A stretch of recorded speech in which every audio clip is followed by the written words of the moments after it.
Hello everybody, कक्षा 9 की exercise 8.2 का प्रश्न नंबर 7। ABC एक त्रिभुज है जिसका कोण सी समकोण है।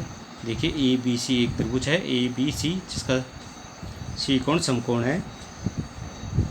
कर्ण AB के मध्य बिंदु M से होकर BC के समांतर एक रेखा हमने MD खींची है। ये AC के BC के समांतर है।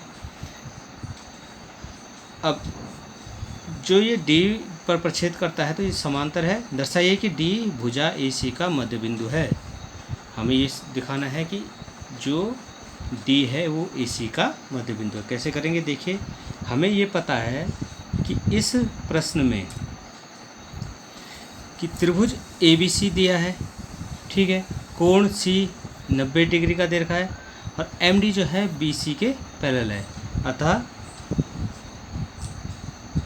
जो D है भुजा AC का मध्य बिंदु है, ये AC का मध्य बिंदु है। अब ये अगर ये AC का मध्य बिंदु है D, तो इसका ये मतलब है मध्य बिंदु प्रमेय से कि AD जो है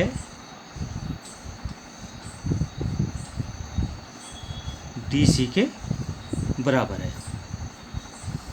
मध्य बिंदु प्रमेय से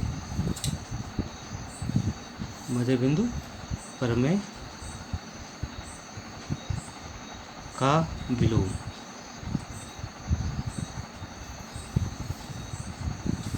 मध्य बिंदु प्रमेय का विलोम।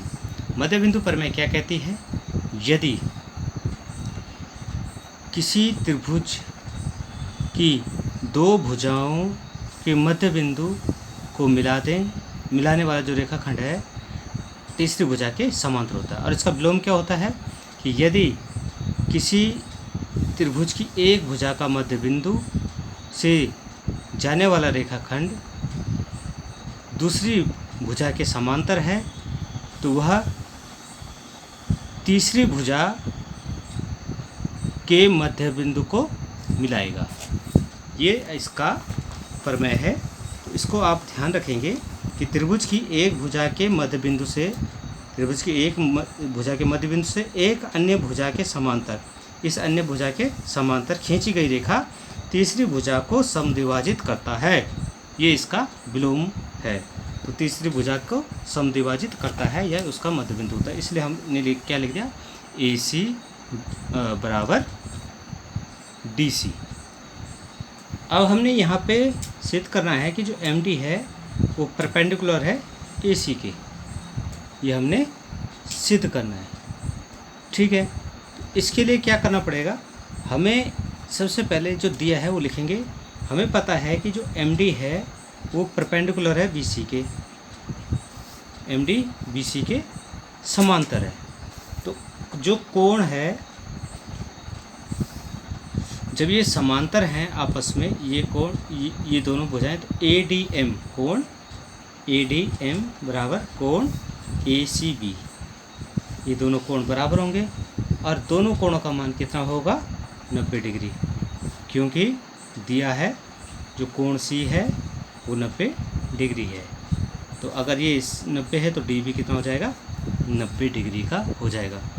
अब हमें ये भी पता है, परंतु ये कोण ये सरल रेखा पे बना हुआ कोण है, ठीक है। ADM कोण ADM प्लस कोण CDM, इन दोनों कोणों का मान कितना होगा, 180। तो कोण CDM बराबर कितना हो जाएगा, 180 माइनस कोण ADM। अब ADM का मान हमने पहले भी निकाल रखा है, ये 90 डिग्री है, ठीक है। यहाँ से देखिए ये ADM 90 डिग्री है, तो कोण CDM कितना हो जाएगा, 90 डिग्री। इस तरह से ये 90 डिग्री आ गया। तो CDM ये भी कितना आ गया, 90 डिग्री आ गया। अतः जो MD है वो AC पर परपेंडिकुलर है। ठीक है, ये हम सिद्ध कर चुके हैं, सिद्ध हुआ। अब तीसरा इसमें पार्ट है। तीसरे पार्ट की अगर हम बात करें, तीसरे पार्ट में क्या दिया हुआ है? तीसरे पार्ट में हमें ये पूछा गया है कि CM सिद्ध जो करना है बराबर MA बराबर 1/2 AB। ठीक है, ये हमने सिद्ध करना है। इसके लिए मैं त्रिभुज AMD, त्रिभुज AMD और CMD में, इसमें मैं देखता हूँ। अब देखिए AMD और CMD में हमें AD बराबर CD हम पहले निकाल चुके हैं। ठीक है, ऊपर सिद्ध किया है। ठीक है, MD बराबर MD उभयनिष्ठ भुजा है।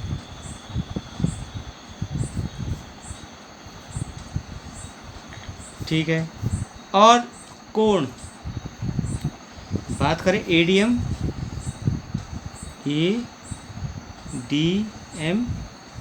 और CDM, ये क्या है? बराबर है, 90 डिग्री है। तो हम देख रहे हैं कि जो हमारे पास दोनों कंडीशन, तीनों कंडीशन से SAS गुण धर्म से त्रिभुज AMD व त्रिभुज CMD सर्वांगसम है।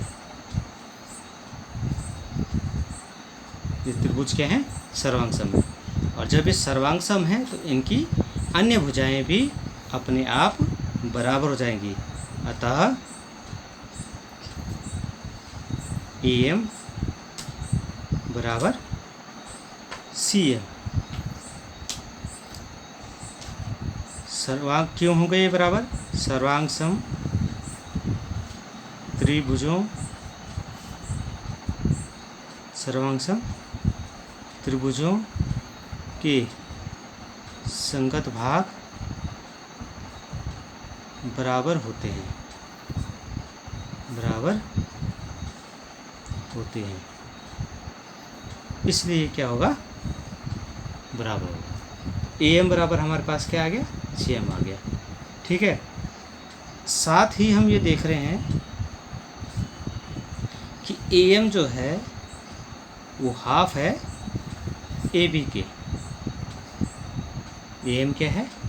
AB का हाफ है, क्योंकि जो M है भुजा AB का मध्य बिंदु है। भुजा AB का मध्य बिंदु है। तो AM बराबर CM बराबर 1/2 AB, ये सिद्ध हुआ। इस तरह से प्रश्न हम हल कर सकते हैं। ज़्यादा वीडियो देखने के लिए आप मेरा YouTube channel Manoj Parmar academy classes Uttarkashi को जरूर सब्सक्राइब करें, शेयर करें और लाइक करें। Thank you.